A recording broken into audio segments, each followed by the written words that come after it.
صاحب کے سامنے پڑھی، اس میں رب العزت فرماتا ہے قُلْ لَا أَسْأَلُكُمْ عَلَيْهِ أَجْرًا إِلَّا الْمَوَدَّةَ فِي الْقُرْبَى۔ اے حبیب آپ ان سے فرما دیجئے کہ میں اس تبلیغ پر جو میں نے تم تک دین پہنچایا اور تمہیں ہدایت مل گئی، اس پر تم سے کچھ اجر نہیں طلب کرتا، کچھ اجر نہیں مانگتا، کوئی اجرت نہیں چاہیے۔ إِلَّا الْمَوَدَّةَ فِي الْقُرْبَى، اگر کچھ کرنا ہی ہے تو میرے قریبیوں سے محبت کرو۔ حضرت عبداللہ ابن عباس رضی اللہ تعالیٰ عنہ فرماتے ہیں کہ انصار آپس میں بات چیت کر رہے تھے اور فخر ظاہر کر رہے تھے۔ حضرت عباس نے بھی کچھ باتیں کی، نبی پاک علیہ السلام کو خبر ہوئی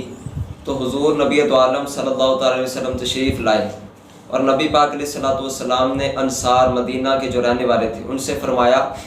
کیا تم بے سر و سامان نہیں تھے کہ اللہ نے میری وجہ سے تمہیں عزت عطا فرمائی ہے؟ انہوں نے عرض کی کیوں نہیں یا رسول اللہ؟ پھر نبی پاک علیہ السلام نے فرمایا کیا تم گمراہ نہیں تھے کہ اللہ نے میرے ذریعے تمہیں عزت دی؟ تو انہوں نے عرض کی جی ہاں یا رسول اللہ صلی اللہ علیہ وسلم۔ اس موقع پر نبی پاک علیہ السلام نے فرمایا کہ پھر تم مجھے جواب نہیں دو گے؟ انہوں نے کی عرض کی حضور ہم کیا جواب دے سکتے ہیں؟ فرمایا تم یہ کہو یعنی مکہ میں آپ کے لوگوں نے آپ کو نہیں رہنے دیا تو ہم نے جگہ دی، تم بھی یہ کہہ دو مجھے ان مکہ والوں نے میری مدد نہیں کی لیکن تم نے مدد کی، تم بھی کہہ دو کہ میری قوم نے مجھے جھٹلایا اور تم نے میری مدد کی، تم مجھ پر ایمان لائے۔ یہاں تک کہ کہتے باتیں تراتے رہے کہ تم بھی مجھ سے پوچھ لو۔ حضور علیہ السلام اپنے بارے میں کہتے رہے، کہتے یہاں تک کہ صحابہ کرام گھٹنوں کے بل کھڑے ہو گئے اور عرض کرنے لگے یا رسول اللہ صلی اللہ علیہ وسلم جو کچھ ہمارے پاس ہے مال و جان وہ سارا ہی آپ کا ہے، جو مرضی ہم سے لے لیں سارا کچھ آپ کا ہے۔ اس موقع پر یہ آیت نازل ہوئی اے حبیب ان سے کہہ دیجئے لا اسالکم علیہ اجرا، میں اس تبلیغ پر جو میری وجہ سے اللہ نے تم پر کرم کیا اس پر کچھ اجر نہیں مانگتا، ہاں اتنا ہے کہ میرے قریبیوں سے محبت کرتے رہو۔ یہ جو میرے چچا عباس ہیں یہ میرے قریبی ہیں، ان سے محبت کرو۔ اسی طرح کی ایک روایت ہے حضرت عباس رضی اللہ تعالیٰ عنہ آپ حضور کے پاس آئے شکایت لے کر، عرض کی حضور کچھ لوگ ہیں جب ہم اپنے گھروں سے باہر نکلتے ہیں تو ہمیں عجیب انداز سے دیکھتے ہیں۔ اس وقت نبی پاک علیہ السلام نے ارشاد فرمایا کہ اس کی قسم جس کے قبضہ قدرت میں میری جان ہے، جب تک وہ اللہ کی محبت اور میری قرابت کی وجہ سے تم سے محبت نہیں کریں گے تب تک ان کا ایمان کامل نہیں ہو سکتا۔ ایمان تب بھی کامل ہوگا جب میرے قریبیوں سے محبت کریں گے، میری قرابت کی وجہ سے، اللہ کی محبت کی وجہ سے۔ ایک حدیث ہے حضور کا فرمان ہے، فرمایا اللہ کے ساتھ محبت کرو کیونکہ وہ اپنی نعمتیں تم پر نازل فرما دیتا ہے، اپنی نعمتیں تم پر انڈیل دیتا ہے، تم پر نعمتیں ہی نعمتیں کر دیتا ہے۔ اللہ سے محبت کرو۔ اور پھر رسول کریم علیہ السلام نے ارشاد فرمایا کہ تم مجھ سے محبت کرو اللہ کی محبت کی وجہ سے، اور فرمایا میری اہل بیت سے محبت کرو میری محبت کی وجہ سے۔ میری اگر مجھ سے محبت ہے تو پھر میرے اہل بیت سے بھی محبت کرو۔ مشہور آیت ہے پارہ نمبر 22 کے شروع میں انما یرید اللہ لیذھب عنکم الرجس اہل البیت ویطہرکم تطہیرا، کہ بے شک تمہارا رب یہ ارادہ فرماتا ہے کہ اے نبی کے گھر والوں اللہ تعالیٰ تم سے ہر ناپاکی کو دور کر دے اور تمہیں خوب صاف اور پاک کر دے، خوب پاکیزہ کر دے۔ یہ رب تعالیٰ کا ارادہ ہے، وہ یہ اللہ کی شان ہے کہ وہ تمہیں خوب پاک کرنا چاہتا ہے، تم پر اپنا خصوصی فضل چاہتا ہے، ناپاکی کو دور کر دینا چاہتا ہے۔ یہ بھی اہل بیت کی فضیلت کے اندر یہ آیت واضح طور پر نازل ہوئی اور اس میں اہل بیت کے لفظ موجود ہیں۔ مسلم شریف کی روایت ہے نبی پاک صاحب الاولاق صلی اللہ تعالیٰ علیہ وسلم آپ نے ایک چادر اوڑی ہوئی تھی، سیاہ کلر کی چادر تھی اور اون کی تھی موٹی چادر، لگتا یہ ہے کہ سردیاں تھی۔ تو کہتے ہیں امام حسن رضی اللہ تعالیٰ عنہ دوڑتے ہوئے آئے تو نبی پاک علیہ السلام نے ان کو اپنی چادر کے اندر لے لیا، اوپر چادر اڑا دی۔ پھر اس کے بعد امام حسین بھی آئے، امام حسین امام حسن سے بھی چھوٹے تھے، ان کو بھی چادر کے اندر لے لیا۔ پھر حضرت مولا علی شیر خدا آئے تو نبی پاک علیہ السلام نے ان کو بھی چادر کے اندر لے لیا۔ پھر حضرت فاطمہ الزہرا رضی اللہ تعالیٰ عنہ آپ آئیں تو نبی پاک علیہ السلام نے ان کو بھی اپنی چادر کے اندر لے لیا۔ اور پھر یہ آیت پڑھی انما یرید اللہ لیذھب عنکم الرجس اہل البیت ویطہرکم تطہیرا، کہ بے شک رب تعالیٰ یہ ارادہ فرماتا ہے اے نبی کے گھر والوں تم سے ہر ناپاکی کو دور کر دے اور تمہیں خوب صاف اور پاک کر دے، خوب صاف ستھرا کر دے۔ تو یہ ان احادیث کی وجہ سے ان کو پنجتن پاک کہا جاتا ہے۔ حضور علیہ السلام، مولا علی شیر خدا، حضرت فاطمہ الزہرا، امام حسن حسین، ان کو جو پنج تن کہا جاتا ہے نا، وہ اس لیے کہا جاتا ہے کہ ان احادیث کے اندر ان پانچوں کا ہی ذکر ہے، ان پانچوں ہستیوں کا ذکر ہے۔ حضور کی ازواج گھر والے ہیں، اس کا کسی کو انکار ہی نہیں ہے، کیونکہ قرآن پاک کی آیتیں نازل ہی ان کے بارے میں ہوئیں۔ حضور علیہ السلام نے چادر کے اندر لے کر ان کو بھی مزید اہل بیت میں شامل کر کے ان کو بھی خاص کر دیا، اور ان کی فضیلت کا اظہار بھی لوگوں کے سامنے کر دیا۔ ایک تیسری آیت ہے، نجران کے عیسائی آ گئے تھے اور انہوں نے حضور علیہ السلام کے ساتھ بات چیت کی، حق واضح ہونے کے بعد، یہ پتہ چلنے کے بعد کہ حضرت عیسیٰ علیہ السلام اللہ کے بیٹے نہیں، اللہ کے بندے، پھر بھی انہوں نے جھگڑا کیا، پھر بھی انکار کیا۔ اس موقع پر اللہ تعالیٰ نے حضور کو یہ حکم دے دیا اور یہ آیت نازل ہو گئی کہ اگر علم آ جانے کے بعد پھر بھی آپ سے جھگڑتے ہیں تو ان سے کہہ دیجئے تعالوا ندعو ابناءنا وابناءکم، آ جاؤ ہم اپنے بیٹے لے آتے، تم اپنے لے آؤ، ونساءنا ونساءکم، ہم اپنی عورتیں بلاتے، تم بھی اپنی عورتیں لے آؤ، وانفسنا وانفسکم، خود بھی آ جاتے، تم بھی آ جاؤ،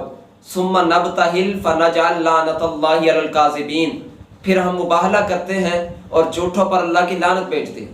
یہ آیت جب نازل ہوئی تو نبی پاک علیہ السلام نے اپنے گھر والوں میں سے جس کو لیا وہ ایک حضرت علی رضی اللہ تعالیٰ عنہ تھے، ایک حضرت فاطمہ الزہرا رضی اللہ تعالیٰ عنہ تھی، ایک امام حسن تھے، ایک امام حسین رضی اللہ تعالیٰ عنہ تھے۔ تو یہ حضور کے اہل بیت ہیں۔ ایک واضح حدیث مسلم شریف کی ہے، زید بن ارقم رضی اللہ تعالیٰ عنہ، آپ فرماتے ہیں کہ خم کی جگہ پر ہم موجود تھے۔ اچھا نا، یہ خم جو ہے مقام جحیفہ، ایک اس کے قریب ایک جگہ کا نام ہے خم، اور اس میں ایک تالاب ہے، اس جگہ کے اندر ایک تالاب ہے، اور تالاب کو عربی میں غدیر کہتے ہیں، اس لیے اس جگہ کا نام غدیر خم ہے، خم جگہ والا تالاب۔ تو وہاں پر کہتے ہیں اس جگہ پر نبی پاک علیہ السلام نے خطبہ دیا اور کہتے ہیں فحمد اللہ فاثنا علیہ، اللہ کی حمد بیان کی، اللہ کی ثنا بیان کی، اور اس کے بعد نبی پاک علیہ السلام نے فرمایا کہ مجھے لگتا ہے کہ میرے پاس اللہ کا پیغام آنے والا ہے اور میں نے اس کو لبیک کہہ دینی ہے، یعنی اب میرے دنیا سے جانے کا وقت قریب آ گیا۔ پھر حضور فرماتے ہیں کہ میں تمہارے اندر دو چیزیں چھوڑ کر جا رہا ہوں، جب تک تم اس کو تھامے رکھو گے کبھی گمراہ نہیں ہوگے۔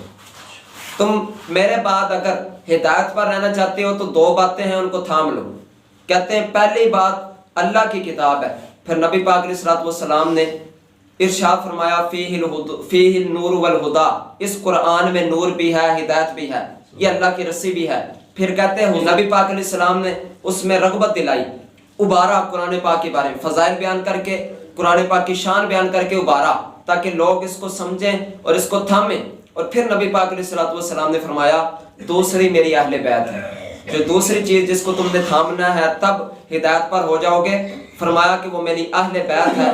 اذکرکم اللہ فی اہل بیتی، اہل بیت کے بارے میں تمہیں اللہ سے ڈراتا ہوں، یعنی ان کے بارے میں خاص خیال رکھنا ہے، تم نے ان کے بارے میں خاص خیال رکھنا، اللہ سے ڈرنا۔ نبی پاک علیہ السلام نے اپنی اہل بیت کے مقام کو، مرتبے کو، فضیلت کو بیان کیا۔ اگلی روایت سنیے، حضرت ابو ذر غفاری رضی اللہ تعالیٰ عنہ جلیل القدر صحابی ہیں حضور کے،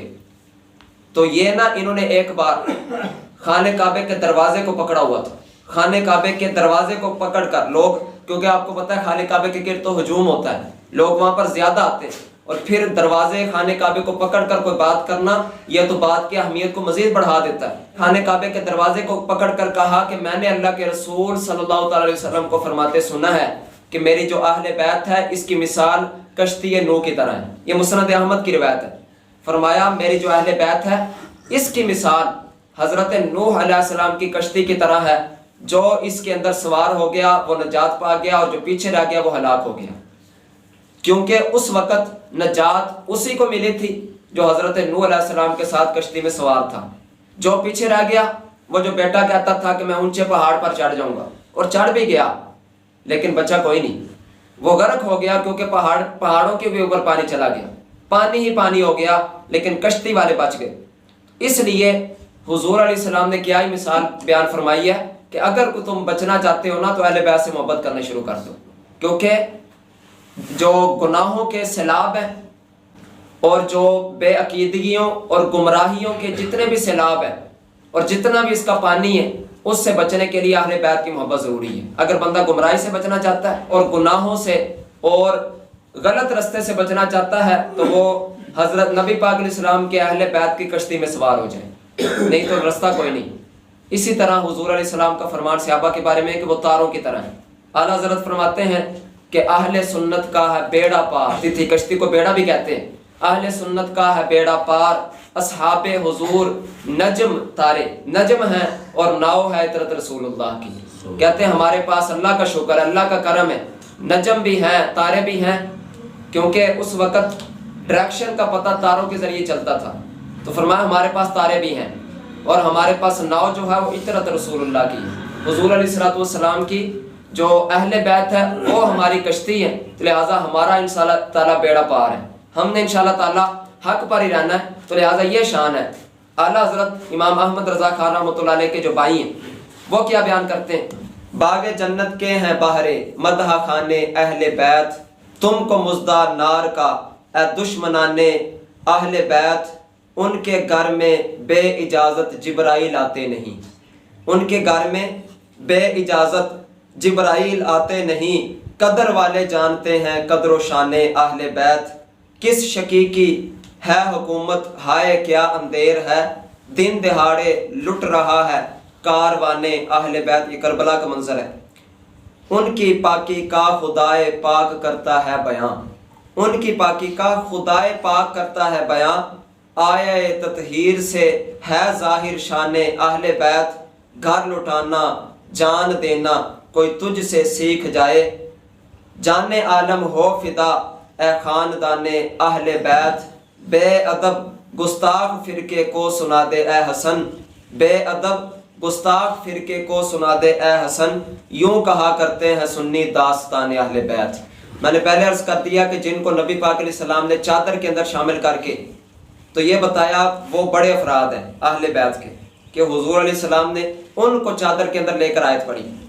اس کے ساتھ ساتھ کیونکہ آیت نازلی نبی پاک علیہ السلام کے ازواج کے بارے میں ہوئی ہیں تو حضور علیہ السلام کے ازواج بھی اہل بیت ہیں، اور اس میں کافی بار تفصیل کی جا چکی ہے کہ قرآن پاک میں حضرت ہاجرہ جو کہ حضرت ابراہیم علیہ السلام کی بیوی ہیں ان کو بھی اہل بیت کہا گیا، حضرت عائشہ صدیقہ کو بھی اہل بیت کہا گیا۔ فرمایا وَإِذْ غَدَوْتَ مِنْ أَهْلِكَ، جب آپ اپنے گھر سے نکلے تو بَوِّئُ الْمُؤْمِنِينَ مَقَاعِدَ لِلْقِتَالِ، تو یہاں پر گھر سے نکلنے سے اہلی کا کہا۔ حضور علیہ السلام حضرت عائشہ صدیقہ کے گھر سے نکل کر آپ نے غزوہ بدر کی صفیں سیدھی کرائی تھی، تو رب تعالیٰ نے کہا کہ آپ اپنے گھر والوں سے نکلیں۔ تو گھر آپ آج کل بھی عام بندہ بھی سمجھتا ہے کہ جب وہ کہہ رہا ہوتا ہے نا کہ میرے گھر والے یوں کہہ رہے تھے تو بندہ اپنی زوجہ مراد لیتا ہے، اور کئی بار جس کے بچے نہ ہوں، والدہ نہ ہو، والد نہ ہو، صرف بیوی ہو گھر میں، تب بھی وہ کہہ رہا ہوتا ہے کہ میرے گھر والے اگر راضی ہوں گے یا میرے گھر والے یوں کہہ رہے تھے۔ اس سے مراد زوجہ لی جاتی ہے۔ جب عام بندے کے گھر والے زوجہ ہیں تو حضور علیہ السلام کے گھر والے زوجہ کیوں نہیں؟ اور پھر نبی پاک علیہ السلام کی ساری اولاد اہل بیت ہے، لیکن حضور علیہ السلام نے حضرت فاطمہ، امام حسن حسین مولا علیہ شیر خدا، ان کو تو چادر کے اندر لے کر کہا، لہٰذا یہ خاص اس کے اندر ہے۔ اس کے بعد اگلی بات کی طرف آئیے کہ نبی پاک علیہ السلام کے گھر کے اندر جو آیا جائے کرتے تھے بغیر روک ٹوک کے، وہ بھی حضور کے اہل بیت ہے، کیونکہ گھر والوں سے مراد ہوتا ہے کہ جن کا کوئی پردہ نہ ہو وہ بغیر اجازت کے آ جائیں۔ وہ حضرت اسامہ بن زید ہیں، وہ حضرت زید بن حارثہ ہیں، وہ حضرت عبداللہ بن مسعود ہیں، کہ ان کو کھلی اجازت تھی کہ یہ گھر میں حضور علیہ السلام کے آ سکتے تھے۔ حضور کے ازواج کے گھر میں بغیر اجازت کے آیا کرتے تھے، یہ گھر والوں اس لیے شامل ہیں۔ اسی طرح حضرت سلمان فارسی رضی اللہ عنہ کے بارے میں حضور علیہ السلام نے فرمایا سلمان منا اہل البیت، سلمان کو میں نے اپنے اہل بیت میں شامل کر لیا ہے، لہٰذا وہ بھی اہل بیت کے اندر ہے۔ تو یہ ساری شانیں، اب دیکھیے نا، شان نبی پاک علیہ السلام بیان کر رہے ہیں، تو ہمیں بھی اس میں غور کرنا ہے کہ ہم نے خود بھی فضیلت بیان کرنی ہے اور دل کے اندر محبت بھی رکھنی ہے، کیونکہ یہ اہم حصہ ہے۔ رب تعالیٰ ہمیں عمل کی توفیق عطا فرمائے۔